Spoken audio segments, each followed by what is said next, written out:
Hello, hello. My name is Arlee Leonard, jazz vocalist, singer-songwriter, all-around raconteur. No, not really, but thank you for tuning in to Alternative Venues for Jazz, wonderfully set up by the great and wonderful Gail Boyd and her management company. And I'm honored that she invited me a couple months ago to be one of the participants here in these talks. And I have...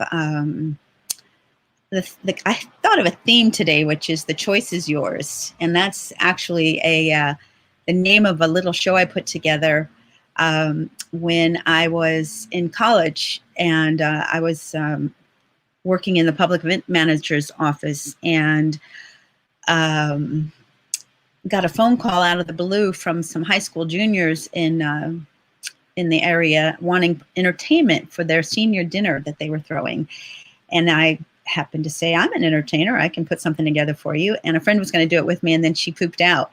But I ended up putting a show together for the seniors at this high school called "The Choice Is Yours." And it's interesting, at any phase and stage of life, it's our choices that define our life, that create our life. Then when we regret our choices, that's a certain type of life. And when we honor our choices, that's a certain type of life. And every choice, is just part of the destination, and there's not necessarily a good or bad choice, but thinking makes it so. And so I am somebody who grew up in music, and my parents are musicians. And actually my mother gave me this little sign from a New Orleans artist. I don't know if it's showing up backwards or forwards there. Do more of what makes you happy. I am finally listening to my sweet mother's advice. But at the same time, I am recently relocated back down to New Orleans in a capacity of helping to take care of my parents. And they're musicians as well. So I was born into music. My parents met playing music in the Air Force in 1959.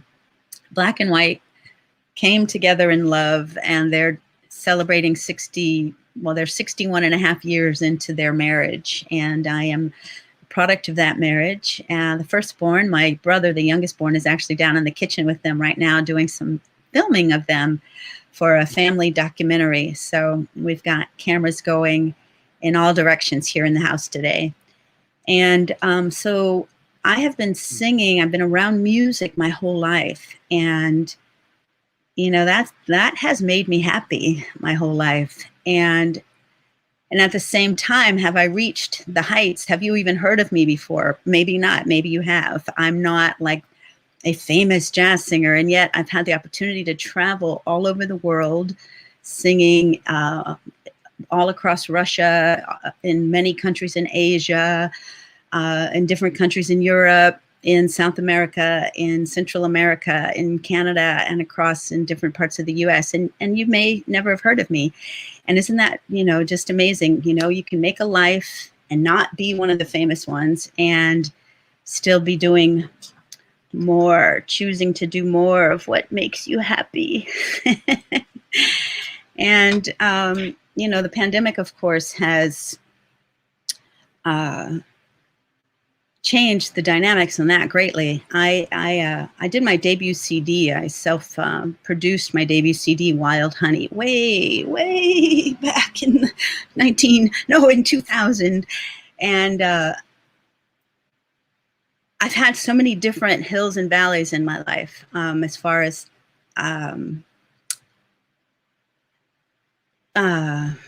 in the last couple of decades, and as far as how much I'm focused on music primarily or other things, and I thought, 2020, that'll be a wonderful time to celebrate the 20th anniversary of my CD, which I never made digitally available. I never put any of the songs up on YouTube. There's so many things that didn't get done. I didn't get picked up by any of the big labels. I was in touch with Blue Note and Max Jazz and Verve and Impulse and all of the top people in the jazz departments. And I was so excited when I gave them my finished product, and none of them were ready to sign me. And I didn't realize it at the time, but I probably got a little depressed and got a a phone call or communication from a manager and agent in Los Angeles inviting me to go do an extended engagement in Japan. And so I thought, you know what, off I went. And so I was living in New York for 27 years until last month. And so that was my base for all of my world travels so far. And actually, I just want to throw in a little seed because I just turned 61. And part of the energy of life that I'm standing inside of at this phase in my life is inspiring and encouraging other people, especially women, because I've been training the last couple of years as a feminine power coach and facilitator, knowing that I was going to be stepping into a caretaking role with my parents and not wanting to be reliant on being hired as a jazz singer. I wanted to have more agency over my life. So I thought being a coach would be a wonderful add-on where I can encourage other women in transition, coming out of marriage, coming out of, raising a family, coming out of a corporate job and wanting to tune into that rhythm, that what makes you happy, like what's the legacy that you want to leave, what mark do you want to make in the world. For me, music is always the piece that I feel is my biggest contribution. It's the thing that I've done the most, that has made me the happiest, and that has made the most other people happy. And I thought, if there's any way I can, support and inspire others to claim this next phase of life and claim it powerfully, because I still have Carnegie Hall dreams, until I left my apartment in Brooklyn, which I sublet last month. My desk actually had a roommate that left at the beginning of the pandemic, and I took over her room as a new office, and my desk pointed right to Midtown Manhattan. And so I could say, Carnegie Hall is right over there. So how do you get there? Practice, practice, practice. That hasn't been my strong suit, I'll have to admit. And spiritual practice, spiritual practice, spiritual practice. There's also always more I could tune into there. But it's been a wonderful journey as a jazz singer, traveling all over the world, bringing joy to people, bringing joy to myself. And I kind of feel like that's why I was born. And let me just look at the chat for a second. Gail's thanking me. The choice is yours. Yes, yes. Somebody's like, we should always listen to our mothers. Gail remembers my CD, Wild Honey. Hi, Destiny. Hi, Facebook users. Thank you for being here. Share this with some friends. Invite some friends over. And so my parents are musicians. They met playing music in the Air Force. I was born into music, and spiritually, perhaps I chose this family to drop into. It's been an interesting ride with parents in a biracial marriage, navigating, life in the U.S. That's a whole story in and of itself. Went to college, and interestingly enough, the reason I picked the theme, The Choice is Yours, for the show that I wrote for the teens, was because I had a great aunt who said, when I was heading to college, and I ended up going to UC Santa Cruz, and she said, well, don't study music. You should have, she didn't necessarily say don't study music, but she said you should have something to fall back on. Has anybody else ever heard that? Or you have kids and you realize, well, I better put this music thing aside and get on with real life and get a job because I've got a family to take care of. Well, I never had kids. I never got married. So I've been able to just pick up the little jobs along the way when I needed to supplement my income. And I've been singing my whole life. But when I went to college, I didn't study music. I listened to my great aunt. And that's what I was telling those teens. Follow your heart. It's your life. So I have a degree in sociology, and I did theater in college. I did dance in college. I did music in college. But I never went deep into theory. And I never became one of those, practice 3 hours a day people ever. And my career, is different because of it. If I had a different level of discipline as a musician, because singers are musicians too, I would probably have a different career if I had more of the skill set that trained musicians have. But what is wonderful is that I have a quality that Ellis Marsalis told me in my 20s is very hard to teach, which is a willingness to go out there. Like when I was in college, when I first started scatting in the jazz performance classes that I was in under Randy Masters at UC Santa Cruz, I I, like on a song like Sugar, I'd sing the head. And then when I started soloing, I was just like in outer space, just, kind of free jazz. I didn't know the harmony and I wasn't necessarily tuned into it. I was just like exploring sound. There's many ways to be a jazz singer. And the other part of what Ellis told me, because my first paying gigs in New Orleans after college were with Ellis Marsalis. I had sat in and I got a call from his manager one day asking if I would do a weekend at Snug Harbor. And I was like, I was new in town, having moved here a couple of years after college. I've been in and out of New Orleans since I was 12, but I didn't grow up here. But I was like, Kalamu Yasalam called me and said, can you do the gig at Snug with us with Ellis? And I was like, okay. Showed up, did the weekend, had a great time, asked Ellis after the weekend. And he said, yeah, you've got, I asked for his feedback. He goes, well, the good and the bad. And he's like, so rest in peace, so sort of dry. He's like, well, the good and the bad. The good is you have a quality that's really hard to teach. The bad is you don't know what you're doing. And he actually had another word in there. I think he said, the hell you're doing. And I was like, ooh.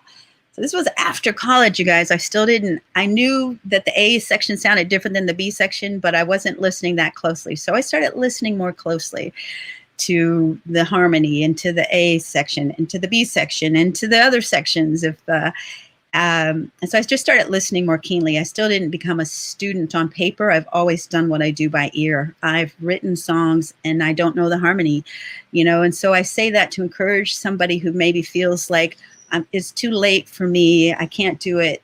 If you hear something and if you feel something, the choice is yours. If you hear something and if you feel something, if you have something you want to communicate, don't let anything hold you back. I am a respected jazz musician without knowing stuff on paper because I can sing and I know how to lead my band and I know how to count off my tunes and I know how to tell them what key I'm in and I know how to create exciting endings to songs. And I love performing. I love being on stage. I love communicating with my audience and talking to them and being with them and loving on them and singing to them and feeling their love coming back. And I want to do more of that. I want to do more of what makes me happy. And when 2020 started, singing I was going to put music back into the primary position because I've been training as a coach for a couple of years. Before that, I trained as a sound and music practitioner, and I've been singing and traveling all along, but my spirit just called me into these other trainings. And before that, I got trained as an interfaith minister, 2011 to 2013. So I'm an ordained officiant, and I've been able to, officiate weddings. The first wedding I did, I sang the bride down the aisle. The people didn't expect that. That's like a wonderful secret sauce as a minister, is that I can add a song or two or three or do a whole show. My first service was a vow renewal here in New Orleans, and people that knew me as a jazz singer from Sweet Lorraine's, one of the clubs I used to sing at here, they saw that I was getting ordained and they wanted to have a vow renewal ceremony. And so they flew me down to New Orleans.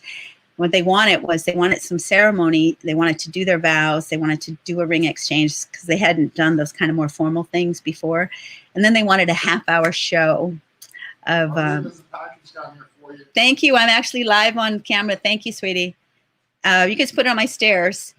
And they wanted a half-hour show of their favorite songs. And so that was my first service as a singing minister. And I hired a wonderful piano player here in New Orleans, Joe Ashlar. He's also the same person that I took to South Africa. I forgot to mention I performed in South Africa as well at the Joy of Jazz Festival. Peter reached out to me on that. Sally, I can't think of his last name right now, TSA. And they flew me down to Johannesburg to perform at the Joy of Jazz Festival, and I took Joe down there with me. So some of my best friends are jazz musicians. As a singer, it's been wonderful to work with really great people. and have them, be my bandmates and be hired by them. Some of the people in New Orleans that I've worked with a lot in the past, Larry Siebert and Tony DeGrati, and even, all the guys from Astro Project, and James Singleton and Johnny Vodakovich and Steve Masikowski. I've worked with all those guys in the past. My mother's like, I want you to record with them. That would make my mother happy, and that would make me happy. My album I recorded in New York with people like Don Braden was my co-producer on the last part, and so I did it in 3 different recording sessions. I recorded initially a demo in New York with Dwayne Broadnax on drums, and Dwayne Burno, the late Dwayne Burno on bass, and Lafayette Harris Jr. on piano,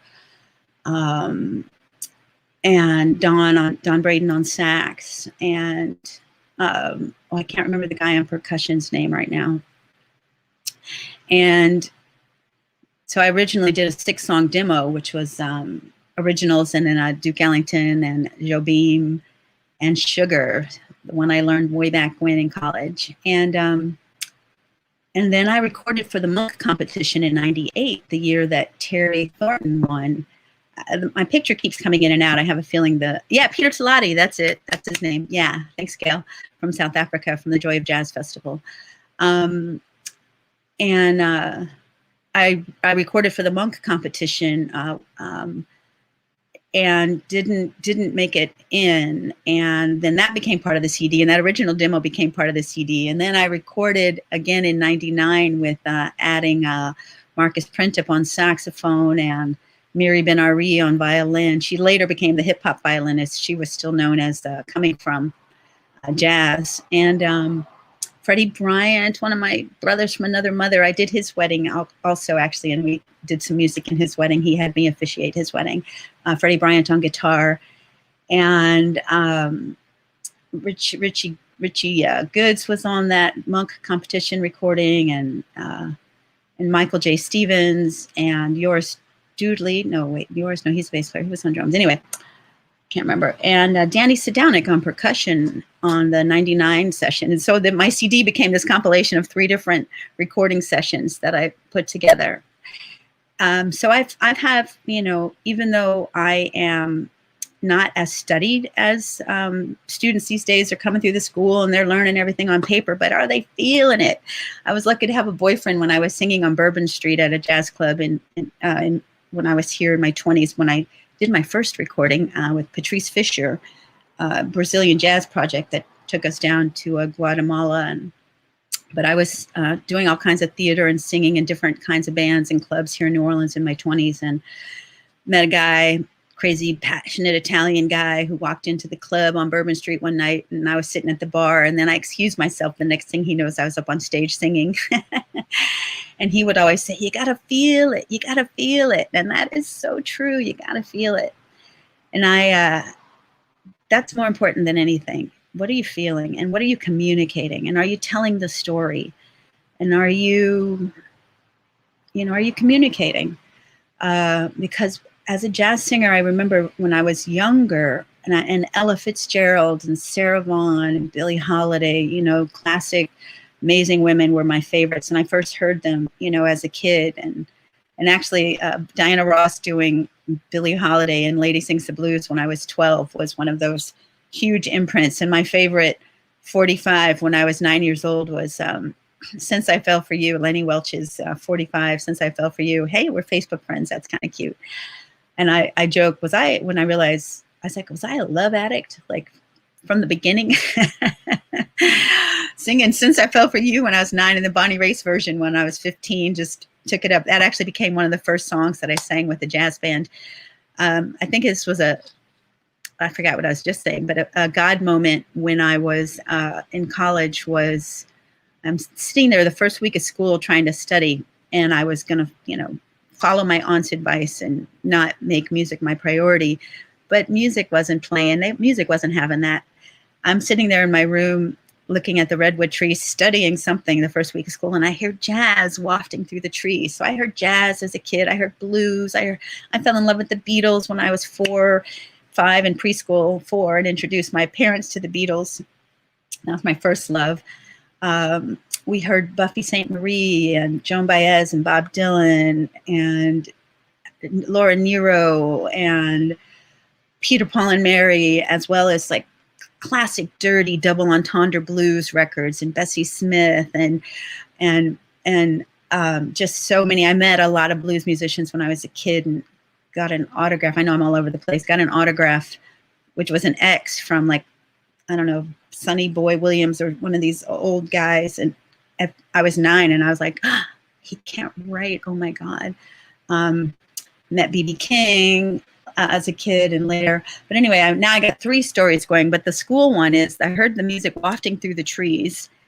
I went out onto the balcony and I saw a band in the courtyard. And I was like, cool, let's go get some jazz on. Went over and requested a couple of songs. And the band leader, it turns out he was our maintenance guy on campus. And he was also a great singer. And I think it was, again, years later, I realized it was a God moment. He vibed me and he said, would you like to sit in and do a couple songs? And I was like, I had never sung with a jazz band. I'd sung with my parents on stage since I was a kid. I had sung in high school with a couple of friends for a fundraiser doing some jazz standards for our dance troupe. But I had never sung with a jazz band. And I was like, okay. And one of the first songs I did actually was Since I Fell for You. I don't remember the other one.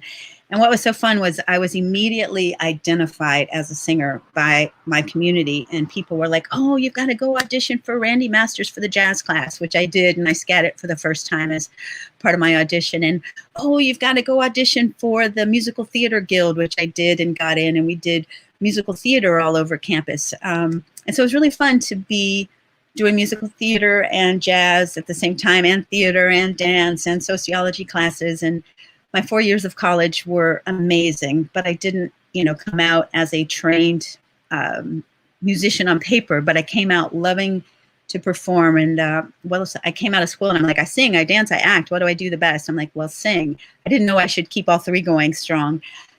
And I've been singing, my whole life. And if that's what makes you happy, let me just be the first to encourage you. Do it. Just do it. Just start. You know what? You can start the way that we all started when we were young. Play some records of artists that you love, put them on and just start singing along with them and just let it move you, move your soul, touch your soul, and open your throat, open your heart, open your jaw and let it out, because it's never too late to do more of what makes you happy. And the choice is yours. And we're almost out of time. And so that is just tips of icebergs of so many stories. But I'm really grateful that even when a couple of times in my life when I was willing to let music go, because I thought the record labels didn't sign me, I put so much effort into making that CD. They didn't sign me. When I talked to Gail and Michelle, Michelle, there was like 3 African-American female jazz managers, and none of them wanted to sign me. Gail, I think, told me, just keep doing what you're doing, because I was traveling all over the world and singing and making money and having fun. And I was like, okay, but I know that as a family of ADD people that I needed more business structure and support. Because I'm happy just to float around the world and sing. I managed to put all my eggs into getting a CD ready, but then I never made another one, So that's one of the regrets of my time so far. But one of the reasons I'm stepping into being a coach is to have the resources to be able to put back into my music.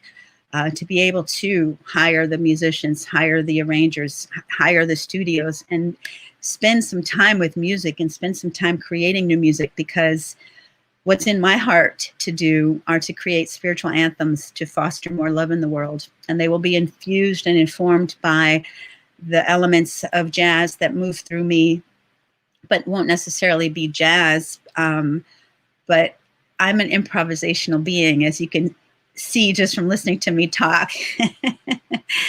and never too late to do more of what makes you happy. That's right.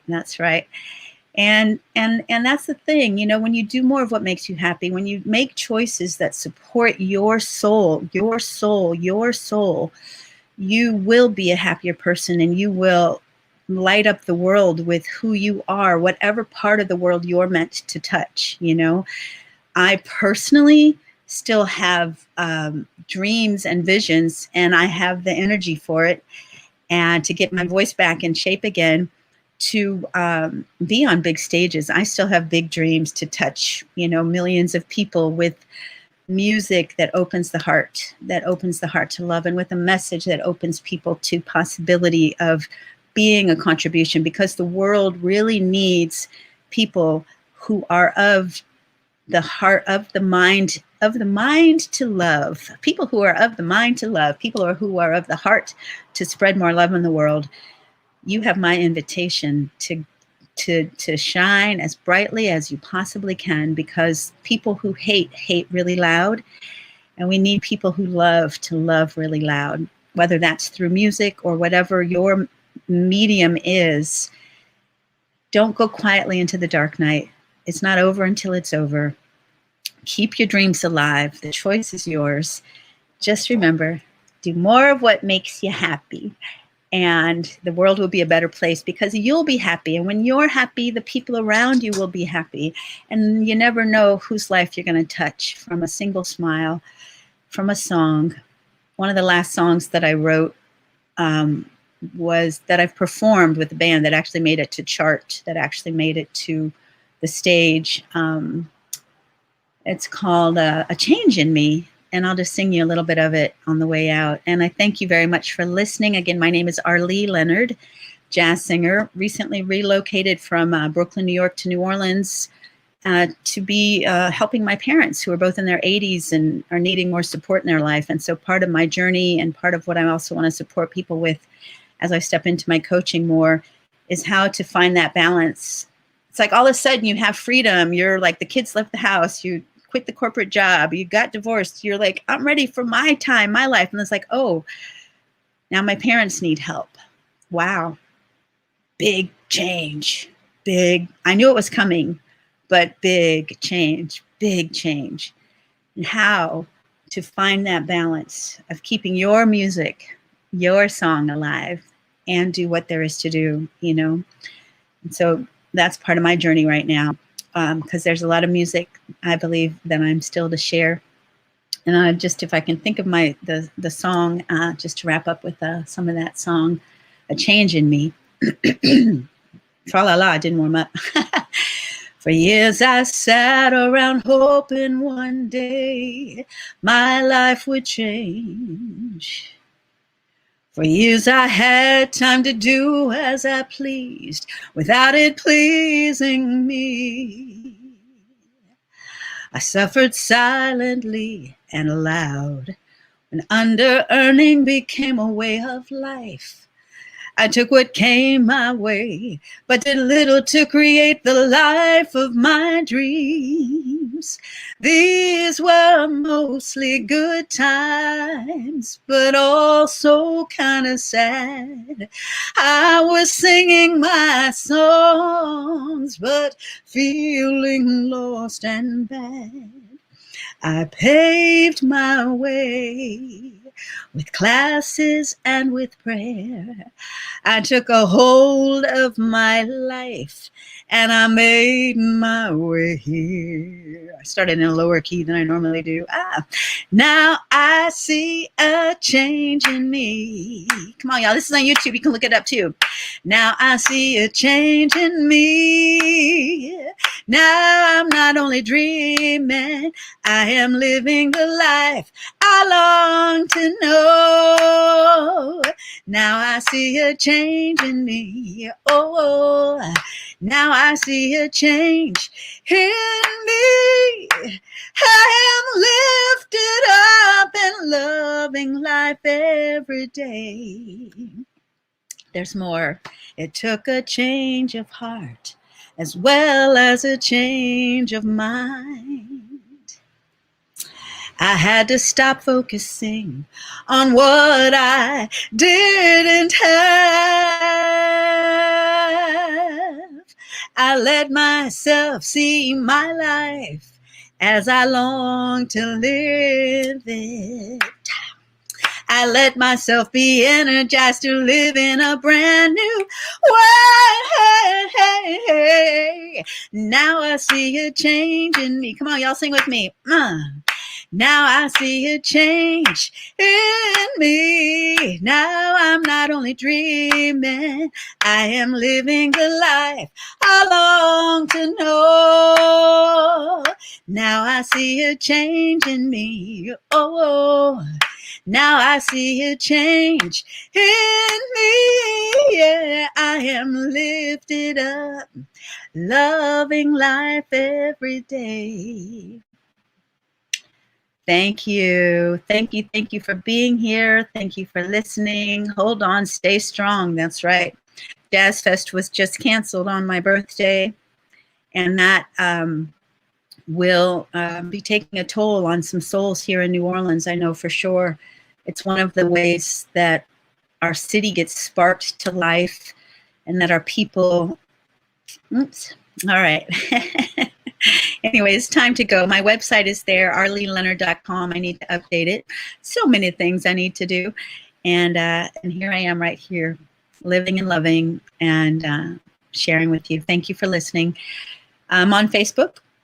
Come to my pages. I'm very active there. I'm on Instagram, Lion Rev, because I'm Leo and I'm a reverend.